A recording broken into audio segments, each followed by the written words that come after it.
Welcome to episode 7 of Idiom America, part 2 of cat idioms. And let's not waste any time and let's jump right into the macabre with there's more than one way to skin a cat. Poor cats. But dogs, they don't get off too easy here either, as back in the 1600s, the equivalent phrase was, there are more ways to kill a dog than hanging. And another, even older phrase was, there are more ways to kill a cat than choking it with cream. And these two are pretty graphic and violent, but then again, so too is skinning a cat. I guess you just get used to it a bit and desensitized when you hear it so often, and the gruesomeness of it doesn't strike you as much. The origin of this one is a little hard to pin down, but it seems like it was probably just somebody riffing off these older phrases. And the first I can find who did so is Seba Smith, Esquire, an American humorist and writer from Maine who lived from 1792 to 1868. And he's credited with being a forerunner of other American humorists like Will Rogers. And a fun fact about him is that he was the originator of the word scrumptious. And Seba also appears to have been the one to come up with the phrase, there's more than one way to skin a cat, in an article he wrote for the Gentleman's Magazine in 1840. And this magazine is not quite like what you might think of when you hear the term Gentleman's Magazine today. And I like the tagline of this magazine from 1840. It says, by a gentleman, we mean not to draw a line that would be invidious between high and low, rank and subordination, riches and poverty. No, the distinction is in the mind. Whoever is open, just, and true, whoever is of a human and affable demeanor, whoever is honorable in himself and in his judgment of others, and requires no law but his word to make him fulfill an engagement, such a man is a gentleman. And such a man may be found among the tillers of the earth as well as the drawing rooms of the highborn and the rich. And this magazine ran for almost 200 years uninterrupted from 1731 to 1922. And it was also the first periodical to use the word magazine to refer to itself. And this word comes from the French, where it also means storehouse or shop, which helps clear up some of the confusion I always had about why Russians would call their stores magazini. Anyway, Seba had a story in the Gentleman's Magazine called The Money Diggers, and it starts out this way. This is a money-digging world of ours, and, as it is said, there are more ways than one to skin a cat. So are there more ways than one of digging for money. But in some mode or other, this seems to be the universal occupation of the sons of Adam. Sounds like a pretty promising start to a story, and I know money digging was all the rage in New England in 1840, but I think Smith is right that money digging still seems to be a universal occupation of the sons of Adam, and nowadays we could throw in the daughters of Eve too. And just like there's more than one way to skin a cat, there's got to be more than one phrase starting with there's more than one way to. And one thing I like to do sometimes is to take a look at the suggestions that Google's autofill offers up when you start typing something into its search bar. And when I do this, I get there's more than one way to crack an egg, more than one way to kill a cat, than one way to skin a chicken, and more than one way to get to Cleveland. And that first one indeed seems to be a thing, that more than one way to crack an egg, along with more than one way to cook an egg, or beat an egg, more than one way to peel an orange, being in the conversation as well. And as far as the one about being more than one way to get to Cleveland, that one surprised me. Cleveland doesn't really seem like a destination city that people would be clamoring to get to enough that it'd be a top result. I mean, I can see why there's a saying about all roads leading to Rome, but Cleveland? But it turns out there's a book by this title, so that could be the reason for the autofill there. And I'm curious sometimes about why Google offers up the suggestions to me in the autocomplete that it does, and I know it's a little bit different for everybody since Google tailors its predictions individually by using, among other factors, your past search history. But I also sometimes think that it's best to just let sleeping dogs lie when it comes to digital privacy in this age where data is the new oil, and instead just keep enjoying all the free stuff online without worrying about it, even though I know I'm paying for it through the data being collected about me. And because the idiom that's kind of the flip side of that, letting sleeping dogs lie, is curiosity killed the cat. And first, before looking into the origin of this one, I've got to say that cats, they must be curious indeed if curiosity can take not just their one life, but all 9 of them. And this idea that cats have multiple lives, it spans different cultures, but in Italy, Germany, Greece, Brazil, some Spanish-speaking regions, cats are said to have 7 lives.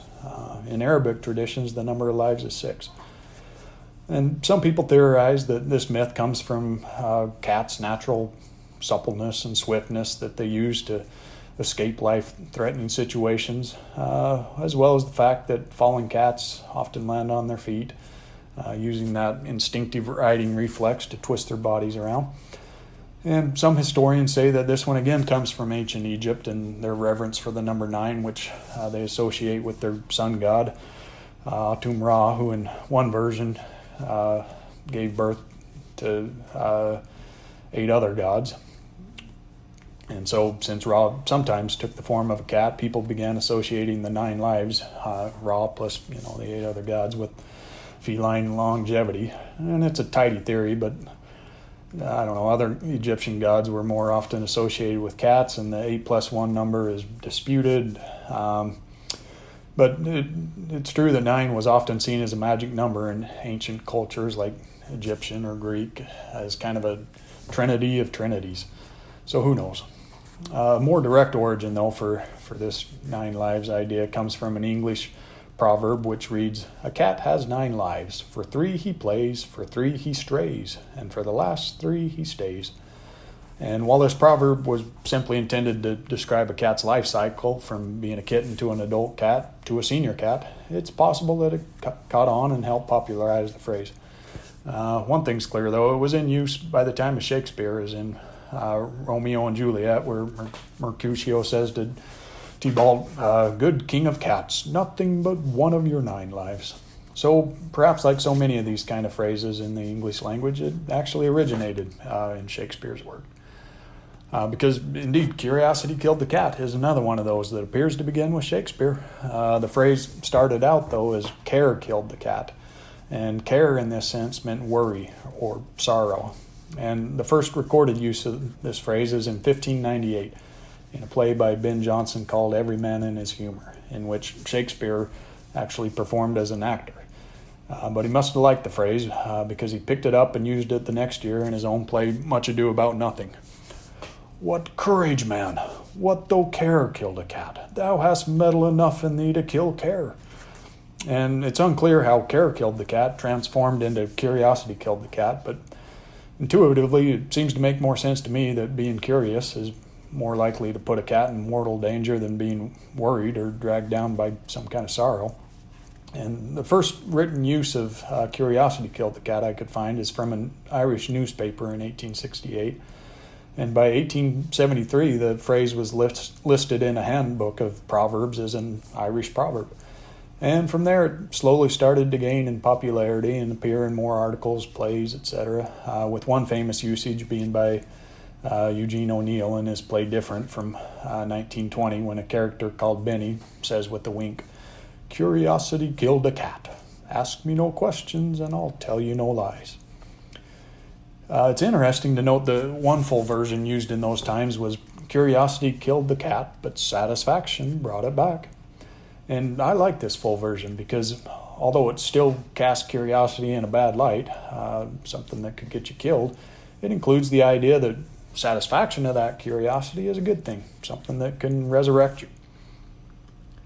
And nowadays, I think curiosity is generally seen as a positive trait, but it wasn't always so. Way back in 397 AD, St. Augustine proclaimed that God fashioned hell for the inquisitive.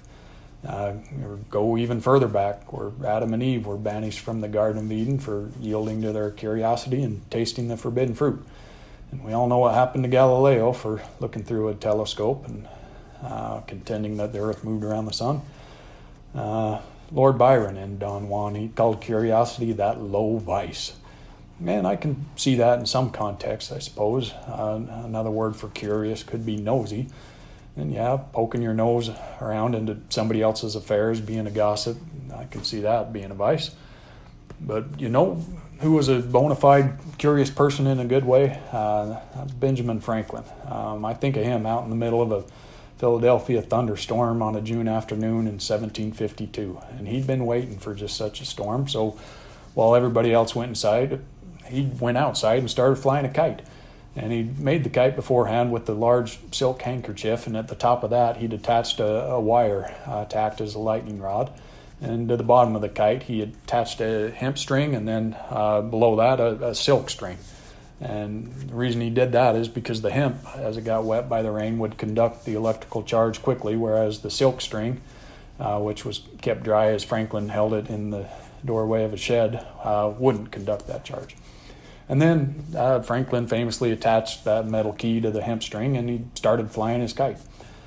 And the kite, contrary to some retellings of this, wasn't actually struck by lightning, or Franklin might have been electrocuted. Rather, it just picked up the ambient electrical charge from the storm.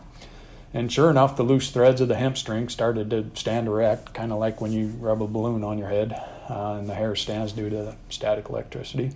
And so as Franklin moved his finger near to the key, the negative charges in the metal were attracted to the positive charges in his hand, and he felt a sharp electric spark, thus proving the electric nature of lightning. And he then started to collect the electricity in a Leyden jar for later use. And as an aside, that Leyden jar is kind of interesting. I won't get into it, but basically it was a device for storing electric charge for later use that had been invented 10 years earlier. At any rate, the reason I mention Franklin here, other than to illustrate an example of someone whose curiosity almost got him killed. In fact, there was a Baltic physicist who tried to recreate the experiment the following year, and he was actually electrocuted by ball lightning. But the reason I mention is that Franklin also came up with an idiomatic sort of phrase about cats, which goes, "All cats are gray at night." And the meaning of that one is pretty self-evident, although you can apply it in a few different contexts that can really shade the meaning one way or another. But it's got some Franklin-esque wisdom to it, I think. And he's got a bunch of those sayings with some good common sense wisdom behind them. There's the more familiar ones like haste makes waste, and early to bed and early to rise makes a man healthy, wealthy, and wise. I prefer a more poetic version of this one that Franklin came up with, though. Which is, the early morning has gold in its mouth. And Franklin also had some pretty good lesser known ones, like love your enemies, for they tell you your faults, and search others for their virtues, thyself for thy vices. Sometimes you run across somebody so persistently curious that you can't help but let the cat out of the bag, or reveal something to them that you were trying to keep secret. And there are two basic competing explanations for the origin of this idiom, let the cat out of the bag. Although some people reject both of these explanations as unsatisfactory. And the first one goes back to that idiom, cat got your tongue, from episode 3 of this podcast, and that cat o' nine tails that was used to flog errant sailors. And as an aside, the cat part of this whip probably alludes to the lash marks that the knotted ends would leave on the victim's back, not unlike those from a cat's claws. Anyway, this theory claims that letting the cat out of the bag was to take that cat o' nine tails out of the bag it was supposedly stored in order to commence the flogging. And I could see this if the cat o' nine tails' purpose was to elicit a confession of some secret wrongdoing, perhaps, and not just to punish. Or another possibility is that it could refer to a tattletale sailor who rats out his comrade and thus lets the cat out of the bag in a very real way. But this cat o' nine tails must have been pretty fearsome, leaving an indelible impression, because it's led to a lot of different idioms, including possibly the idiom not enough to swing a cat, which refers to cramped quarters, as in there's not enough room to swing a cat in this tent. And one theory goes that cracking this whip, cat o' nine tails, couldn't be done below deck because it was too cramped, which is why this punishment was always done on deck. And some contest that theory, though, because the first recorded use of this idiom, not enough room to swing a cat, was in 1665, whereas the first recorded use of the cat o' nine tails was in 1695. 30 years later. So some say that this idiom came from the fact that people would actually engage in a cruel game of literally swinging a cat around by its tail, which you couldn't do very well in tight quarters. And it's true that people have a sad history of being pretty cruel to cats. Just look up Kattenstoot, which is a festival still celebrated in Belgium, where people used to drop cats from the town's belfry for amusement. And nowadays they just drop some stuffed cats for the kids.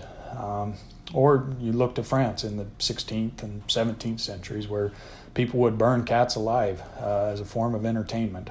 They'd hang a sack full of live cats from a tall mast in the midst of a bonfire and have a big party.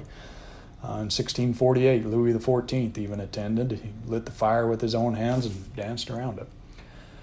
But to get back to the other theory for that tries to explain the origin of the idiom letting the cat out of the bag, a theory that I think makes better sense, and that's the one that relates to another idiom, pig in a poke.